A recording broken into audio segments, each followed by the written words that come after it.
राजस्थान के सुंदर राज्य चित्तौड़ में एक ऐसी रानी रहती थीं, जिनकी खूबसूरती, समझदारी और शौर्य की मिसाल आज भी दी जाती है। रानी पद्मावती।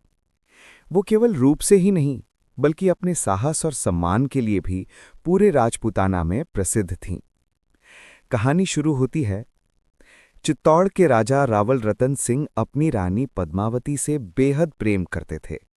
रानी बुद्धिमान, वीर और युद्ध कला में निपुण थीं। उनका तेज ऐसा था कि जो भी उन्हें देखता, उनकी प्रशंसा किए बिना नहीं रह पाता।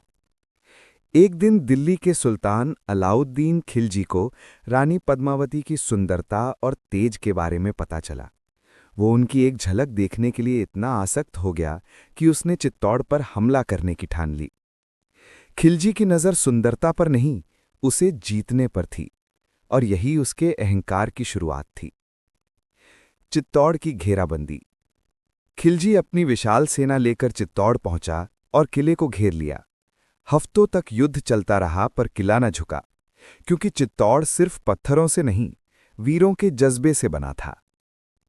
रावल रतन सिंह ने बातचीत के बहाने खिलजी को मिलने बुलाया, लेकिन खिलजी ने धोखे से राजा को कैद कर लिया और बदले में रानी पद्मावती को मांगा। लेकिन रानी केवल सुंदर ही नहीं, रणनीतिज्ञ ही थीं। उन्होंने योजना बनाई और उनके सैनिकों ने छल से राजा रतन सिंह को छुड़ा लिया। खिलजी क्रोधित हो गया और पूरी ताकत से युद्ध छेड़ दिया। इज्जत की रक्षा की कहानी। जब ये साफ हो गया कि खिलजी की सेना बहुत बड़ी है और चित्तौड़ गिर सकता है, रानी पद्मावती ने सबसे बड़ा निर्णय लिया, जौहर का। सम्मान बचाने के लिए उन्होंने चित्तौड़ की सभी राजपूत महिलाओं के साथ मिलकर अग्नि में प्रवेश किया। उन्होंने अपना जीवन तो दिया, मगर खिलजी को अपनी इज्जत पर हाथ भी नहीं लगाने दिया।